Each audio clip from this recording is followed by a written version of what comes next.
defiende sus colores. Para la nación soportamos futbolistas. Hay una familia atrás de cada equipo. Un continente mejor, una... Bonjour chers amis, bienvenue sur ma chaîne et j'espère que vous vous êtes abonnés, vous avez liké, vous avez commenté. S'il vous plaît, n'oubliez pas de partager en max mes vidéos. Aujourd'hui, nous allons étudier une fonction polynôme.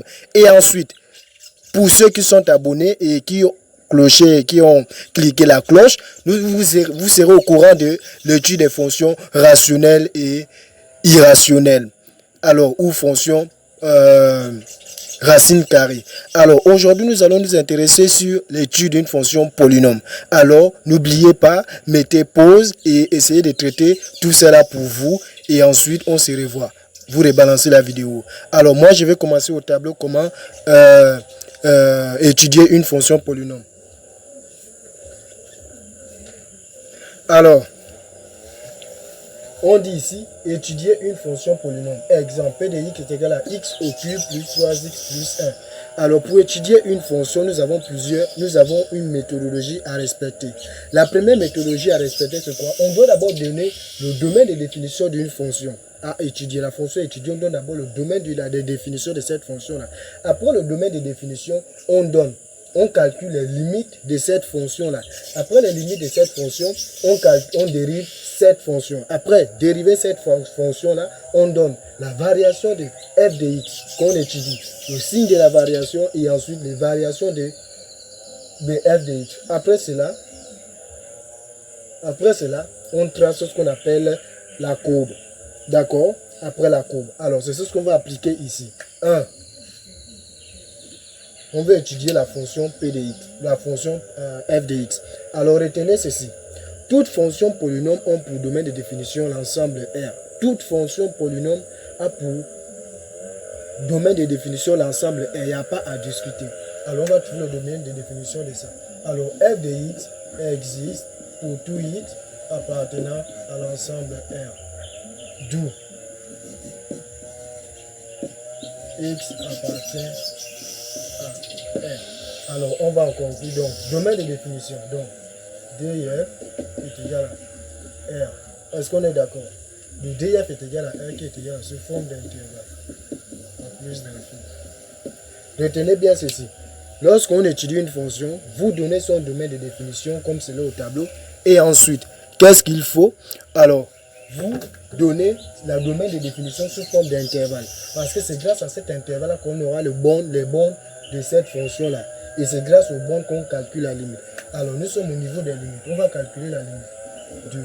Alors, limite d'une fonction polynôme, limite de f de x, d'accord, lorsque x tend vers moins l'infini. Donc, la première borne, moins l'infini. Retenez ceci.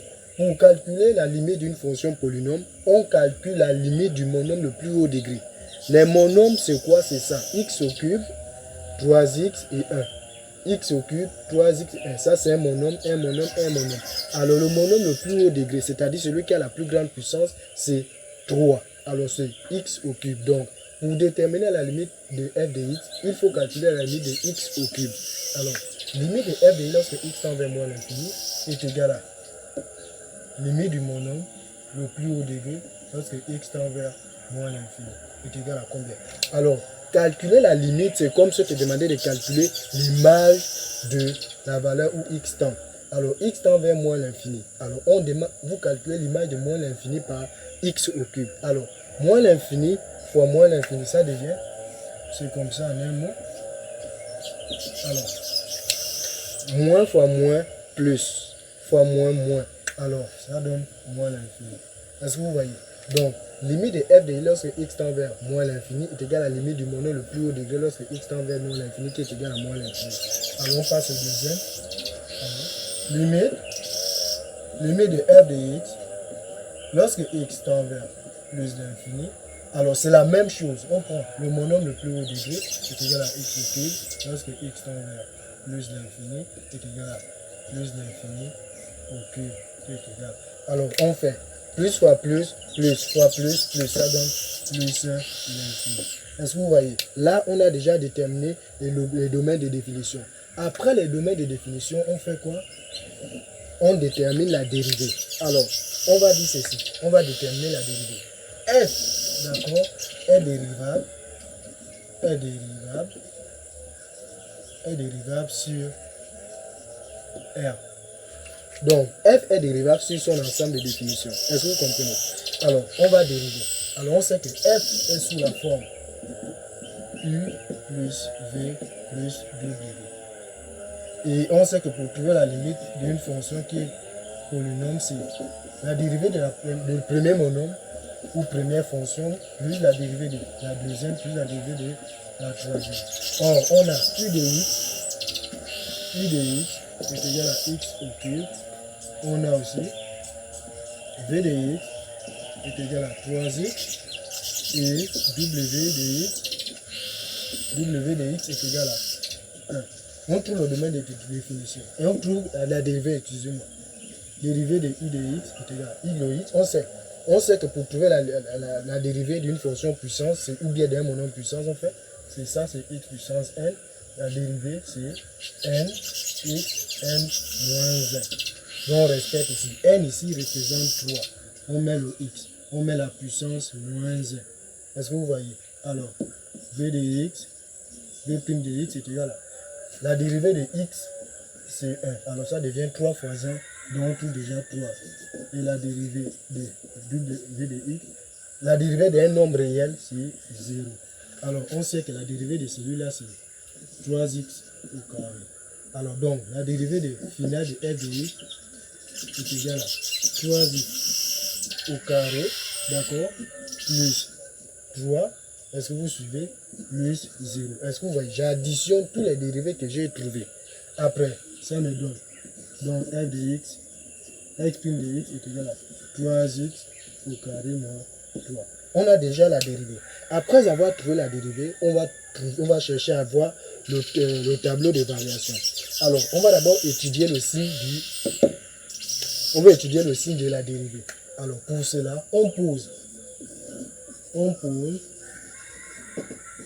dérivée f' de x est égal à 0 équivaut à x au carré, c'est plus x au carré plus 3, x au carré plus 3 est égal à 0.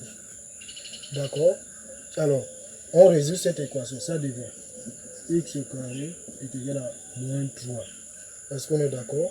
Alors, est égal à x au carré qui est égal à moins 3 sur 3. Est-ce qu'on est d'accord? D'où x au carré est égal à moins 1. Est-ce qu'on est d'accord? Or, est-ce que x au carré est égal à moins 1? C'est faux.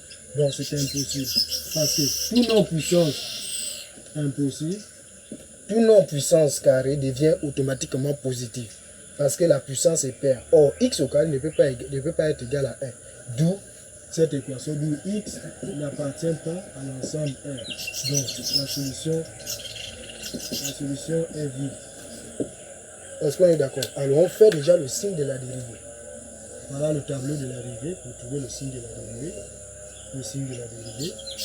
On met ici x, le valeur de x, on met ici la dérivée. L'intervalle, c'est-à-dire le domaine de définition, c'est moins l'infini en plus. Comme ça n'a pas de racines. Alors, on cherche le signe on remarque que f' de x est strictement supérieur, est strictement croissant sur l'intervalle R. Est-ce que vous voyez? Donc, c'est ce qu'on veut écrire ici. Pour tout x appartenant à R, on est d'accord, f' de x est strictement supérieur à 0. Alors,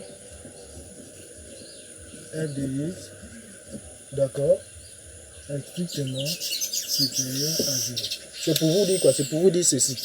C'est la dérivée qui fait varier la fonction. D'accord? Alors, pour cela, on va en déduire le tableau. Tableau de variation. Tableau de variation.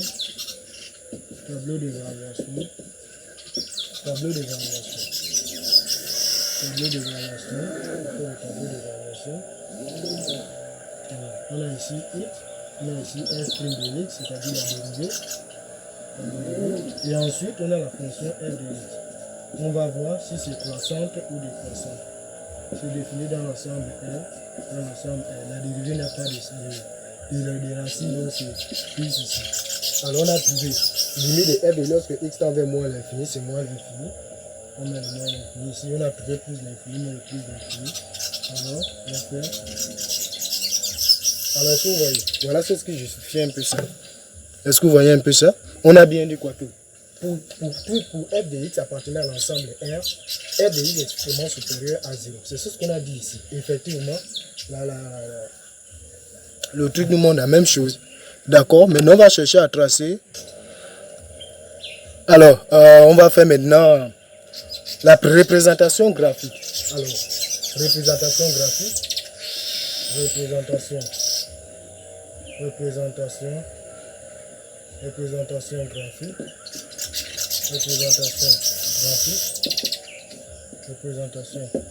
Représentation graphique de f. Représentation graphique de f. Alors, tableau de variation. Tableau de valeur, excusez-moi. Tableau de valeur.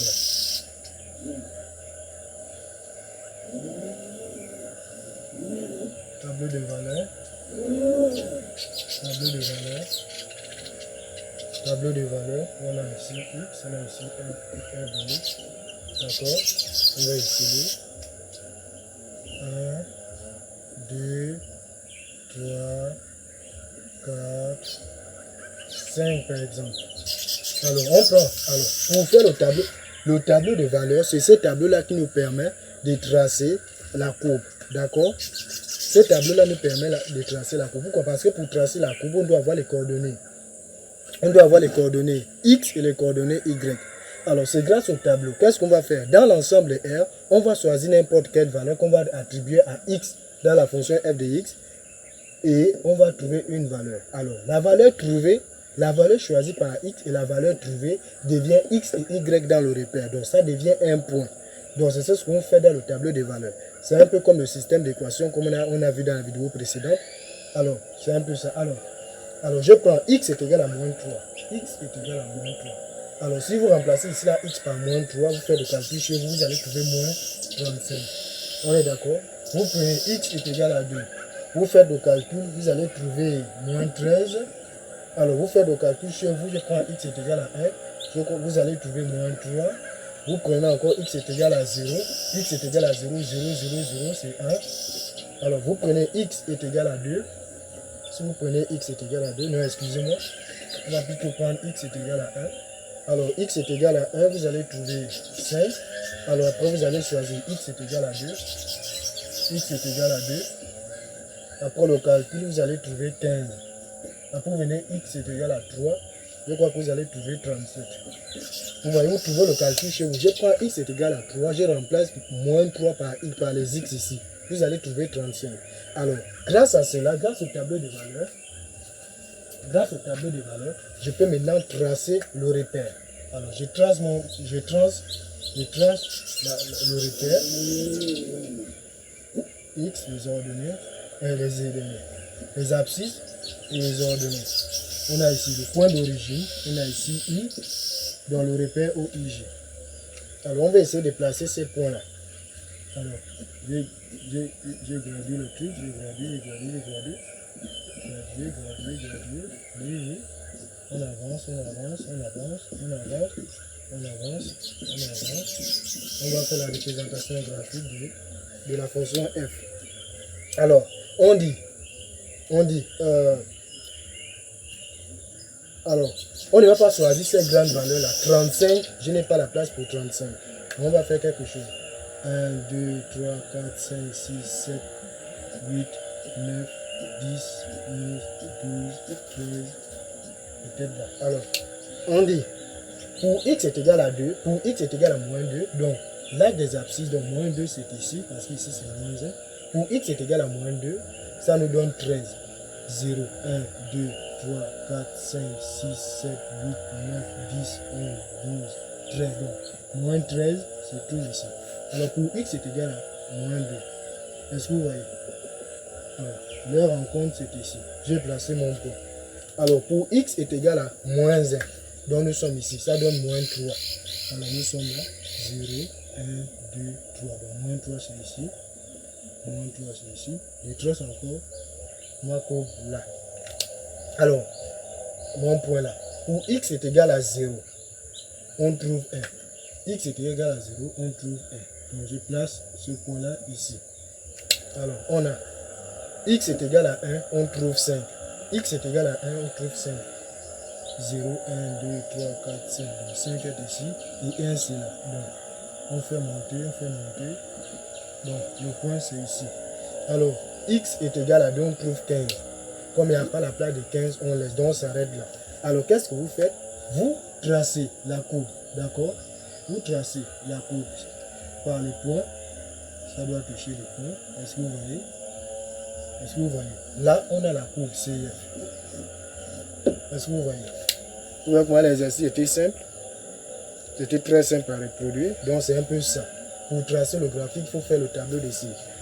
Bon, merci les amis. J'espère que vous avez aimé la vidéo. N'oubliez pas de commenter, de liker et de m'encourager davantage. S'il vous plaît, si vous avez des modifications à m'apporter, n'hésitez pas. Je suis là pour vous écouter et vous satisfaire. J'espère que vous avez aimé ma vidéo. J'espère que cela vous sera utile. Pour ceux qui ne s'en sortaient pas sur comment étudier une fonction polynôme, c'est cela. Retenez ceci, une fonction polynôme est une fonction qui est définie toujours dans l'ensemble R. Une fonction polynôme a pour domaine de définition l'ensemble R. Et cette fonction-là est dérivable sur son domaine de définition. D'accord? Et pour calculer la limite d'une fonction polynôme, on calcule la limite du monôme de son plus haut degré. Le monôme le plus haut degré, c'était x au cube. Donc, tu calcules la limite de x au cube, ça va déterminer la limite de f de x. Lorsque ça tend vers plus et moins l'infini seulement. On est d'accord? Voilà, c'est un peu ça. J'espère que vous avez aimé. N'oubliez pas de liker, de commenter. Encouragez-moi à faire encore plus. Comme vous le faites déjà. Je vous remercie pour tous ces abonnés. Je vous remercie pour tous vos commentaires. Je vous remercie pour tous vos vues. Que Dieu vous bénisse. Merci.